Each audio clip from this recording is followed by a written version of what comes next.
കാനഡയിലെ നിർമ്മാണ വ്യവസായത്തെ പിന്തുണയ്ക്കുന്നതിനായി കുടിയേറ്റ മന്ത്രി മാർക്ക് മില്ലർ പുതിയ നടപടികൾ പ്രഖ്യാപിക്കാൻ ഒരുങ്ങുന്നുവെന്ന വാർത്തയാണ് പുറത്തുവരുന്നത്. ഒട്ടാവയിൽ നടക്കാനിരിക്കുന്ന പ്രഖ്യാപനത്തിലൂടെ ഈ മേഖല നേരിടുന്ന വെല്ലുവിളികൾ, പ്രത്യേകിച്ച് തൊഴിലാളിക്ഷാമം, ഭവന നിർമ്മാണ ചെലവ് എന്നിവ പരിഹരിക്കുമെന്നാണ് പ്രതീക്ഷിക്കുന്നത്. ഇമിഗ്രേഷൻ ന്യൂസ് കാനഡ നൽകുന്ന റിപ്പോർട്ട് പ്രകാരം കാനഡയിൽ ഭവന നിർമ്മാണത്തിനുള്ള ആവശ്യകത വർദ്ധിച്ചുവരുന്ന സാഹചര്യത്തിലാണ് ഈ പ്രഖ്യാപനം വരുന്നത്. Canada housing and mortgage corporation 2030 ആകുമ്പോഴേക്കും 3.5 ദശലക്ഷം പുതിയ വീടുകൾ ആവശ്യമാണ് കണക്കാക്കുന്നത്. നിർമ്മാണ വ്യവസായത്തിലെ വൈദഗ്ധ്യമുള്ള തൊഴിലാളികളുടെ ക്ഷാമം പരിഹരിക്കുന്നതിനുള്ള ഒരു പരിഹാരമായിരിക്കാം ഈ നടപടികളെന്ന് റിപ്പോർട്ടുകൾ പറയുന്നു. പുതിയ നടപടികളുടെ വിശദാംശങ്ങൾ വ്യക്തമല്ലെങ്കിലും നിർമ്മാണ വ്യവസായത്തിലെ വ്യക്തികളെയും സ്ഥാപനങ്ങളെയും പിന്തുണയ്ക്കുന്നതിനുള്ള സംരംഭങ്ങളിൽ മന്ത്രി മില്ലർ ശ്രദ്ധ കേന്ദ്രീകരിക്കുമെന്നാണ് പത്രക്കുറിപ്പ് സൂചിപ്പിക്കുന്നത്.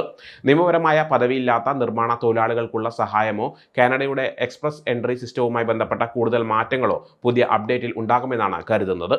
അടുത്തിടെ കാനഡ എക്സ്പ്രസ് എൻട്രിക്ക് അർഹതയുള്ള ജോലികളുടെ പട്ടികയിൽ 19 പുതിയ സ്കിൽഡ് ട്രേഡുകൾ ചേർത്തിരുന്നു. ഇത് സ്കിൽഡ് തൊഴിലാളികളെ കാനഡയിലേക്ക് കുടിയേറാൻ സഹായിക്കുന്ന പ്രോഗ്രാമാണ്. ഇപ്പോൾ 25 ട്രേഡുകൾ പട്ടികയിൽ ഉൾപ്പെടുത്തിയിട്ടുണ്ട്. അവയിൽ മിക്കതും റൂഫർമാർ, ഇലക്ട്രീഷ്യന്മാർ, പ്ലംബർമാർ, ആശാരിമാർ തുടങ്ങിയ നിർമ്മാണ ജോലികളുമായി ബന്ധപ്പെട്ടതാണ്. കാനഡയുടെ നിർമ്മാണ മേഖലയിലെ തൊഴിലാളിക്ഷാമം പരിഹരിക്കുന്നതിന് ഈ ജോലികൾ നിർണായകമാണെന്നാണ് വിലയിരുത്തൽ. കാനഡയിലെ നിർമ്മാണ തൊഴിലാളികളുടെ എണ്ണം കൂടി വരുന്നുണ്ട്. 2023 ഏകദേശം 1.2 ദശലക്ഷം തൊഴിലാളികളുണ്ട്. ഇത് 1997 അപേക്ഷിച്ച് ഇരട്ടിയാണ്. വീടുകളിലും മറ്റ് കെട്ടിടങ്ങളും നിർമ്മിക്കുന്നതിനുള്ള വർദ്ധിച്ചു വരുന്ന ആവശ്യം നിറവേറ്റുന്നതിൽ ഈ തൊഴിൽ ശക്തി നിർണായകമാണ്. എങ്കിലും ആവശ്യത്തിന് തൊഴിലാളികളില്ലാത്തതും സമ്പദ്വ്യവസ്ഥയിലെ മാറ്റങ്ങൾ കൈകാര്യം ചെയ്യുന്നതും പോലുള്ള വെല്ലുവിളികൾ വ്യവസായം ഇപ്പോഴും നേരിടുന്നുണ്ട്. നിർമ്മാണ വ്യവസായത്തിൽ ആവശ്യത്തിന് തൊഴിലാളികളില്ലാത്തതിൽ വലിയ ആശങ്കയുണ്ട്. 2029 ആകുമ്പോഴേക്കും 3,09,000-ലധികം പുതിയ തൊഴിലാളികളെ ആവശ്യമായി വരുമെന്ന് ബിൽഡ് ഫോഴ്സ് കാനഡ കണക്കാക്കുന്നുണ്ട്. തൊഴിൽ മേഖലയിൽ 2,57,000-ലധികം തൊഴിലാളികൾ വിരമിക്കാനുണ്ട്. കൂടാതെ 50,200 പുതിയ ജോലികൾ കൂടി നികത്തേണ്ടതിന്റെ ആവശ്യകതയും ഉണ്ടാകും. ഈ വിടവുകൾ നികത്താൻ ഇലക്ട്രീഷ്യന്മാർ, ആശാരിമാർ, പ്ലംബർമാർ തുടങ്ങിയ വൈദഗ്ധ്യമുള്ള ആളുകൾ ആവശ്യമാണ്. നിരവധി തൊഴിലാളികൾ പ്രായമാകുന്നതിനാലും ചെറുപ്പക്കാർ ഈ ജോലികളിൽ അത്രയധികം പ്രവേശിക്കാത്തതിലുമാണ് നിർമ്മാണ വ്യവസായം പ്രതിസന്ധിയിലാക്കുന്നത്.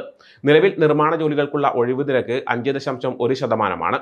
ഇത് ദേശീയ ശരാശരിയേക്കാൾ കൂടുതലാണ്. കൂടുതൽ വൈദഗ്ധ്യമുള്ള തൊഴിലാളികളെ വ്യവസായത്തിലേക്ക് ആകർഷിക്കേണ്ടതിന്റെ ആവശ്യകതയുണ്ടെന്നാണ് ഈ കണക്കുകൾ കാണിക്കുന്നത്.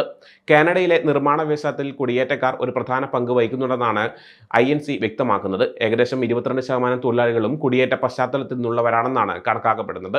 സ്റ്റാറ്റിക്സ് കാനഡ സെൻസസിൽ നിന്നുള്ള ഡാറ്റ അനുസരിച്ച് നിർദ്ദിഷ്ട നിർമ്മാണ ജോലികളിലെ തൊഴിലാളികളിലെ വ്യത്യസ്ത ശതമാനം കുടിയേറ്റക്കാരാണ്.